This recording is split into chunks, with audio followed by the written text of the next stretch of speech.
So here's another question that kind of just pops in my head, but I think it's kind of it's meaningful to me. Have you ever found that your why, the thing you were aimed at in your practice, wasn't aligned with what you actually wanted, right? Like you set the goal, you decided on a why, but it wasn't the right why, and then you feel that tension in your practice. Have you ever been in that place? Tension in my practice, yes. Yes, you go off track. And again, is that why do you go off track? To get slapped and learn another lesson. And as I said, if you don't know your why, then you move forward in the dark. And then you're still exploring and you're still researching, so you do mistakes on the way. And then you get out of track, you get out of alignment, and you get slapped in the face and you come back. And it took me 20 years. Some people, it could take longer or shorter. It's a journey. So, yeah, there's for just in my own practice, like there's this this tension between trying to define really clearly what I'm trying to do, and then also recognizing that maybe the thing that I can define will never encompass the thing that I'm trying to define, right? So that about 5 years ago, I got really into I wanted to do parkour competitions, and I wanted to lift a certain amount of weight and do all these specific skills. And I kept running into the problem that I really just wanted to be in the trees instead of in the gym working on this specific skill. Or the next competition was going to be a competition in the gym, but I hated training in the gym. I wanted to be outside. And so it was the why that I had set out for myself was not the motivation that was actually inside me, and I just didn't know it yet. I didn't understand who I really was. It wasn't aligned. Yeah.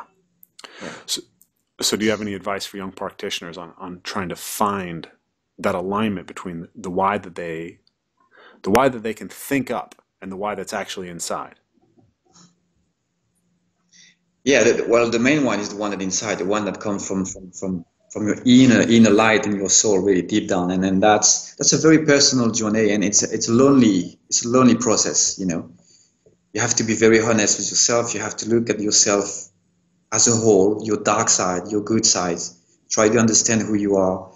You have a lot of techniques for that, but it's a lonely process. It's a honest process, and it can take time. But I wouldn't be bothered too much, in the sense that it's okay to do mistakes. It's okay to try things out. It's okay to be off track. It's a learning process. And it's a lonely process. Yeah, that's what I can say. I guess it's awareness as well, try to really observe, are your actions in line with who you are? Does it feel right? Does it feel good? It's always an indication, if it feels right, feels good, you usually feel it. You have a different energy when you feel good about things. So the very simple thing, I think awareness about the things you're doing. Is it making me feel better? Is it making me feel good? And if it does, you're probably on the right track. If there's something, as you said, you were training for competition, but deep down, I hate being in the gym. You have all those answers. So I guess, paying attention, pose yourself. Is it right? Does it feel right? Is it 100% clear? Yes or no? And then I think awareness, again, it's a process, it's a journey, and it's a lonely process. I think you have also to be, as I said, honest in that process. Back to honesty, right? Yeah. Parkour is a place where if you don't tell the truth, you may rip your knee in half. Yes, yeah. It will hit you back, one way or the other. Actually, that was something I wanted to dig into, because people look at these jumps that we do and they think, man, that's so dangerous, that's so crazy. But it feels like to me that when you know that you can do the jump, it's not that dangerous. It's about cultivating it's about recognizing the right feeling. That when you're not in that place of alignment, when you're not in that place when you're really listening to your deepest self, that's when you get hurt. Yes. Exactly. And when you're on the line, it is dangerous. So for me, what's dangerous is you having some dreams, and instead of listening to that, you're in an office from 8 to 6 p.m. doing the things you don't like to do. That's very dangerous. More than the jump, I'm doing because I'm aligned Yeah. and I'm going to beat it. That, yeah. And when we do the jumps for the wrong reason, that Yeah. you know, I was talking to Dylan Baker about that. Do you know Dylan Baker? Yes, I know the man. Yeah. Yeah.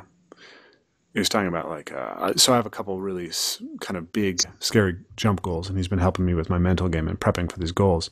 And one thing he said was about is like, you really have to not do the jump for anybody else. You really have to not do the jump for the camera when your life is on the line. It's like, it really has to be for you.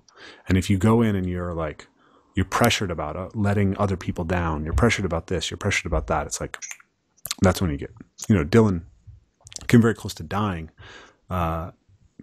because he wanted to do a jump, a vault really, and he went up there to prepare for it, and then he was there with his friends, and he kind of didn't want to take too much of their time. He didn't want to let them down. And so instead of listening to himself, he was listening to all the stuff around him. And Yeah. and he his hand slipped out on a Kong like 300 feet off the ground. Caught himself by the tips of his fingers. Wow. So, correct me if I'm wrong, but I think that was kind of your experience when you tore your knee up as well, wasn't it?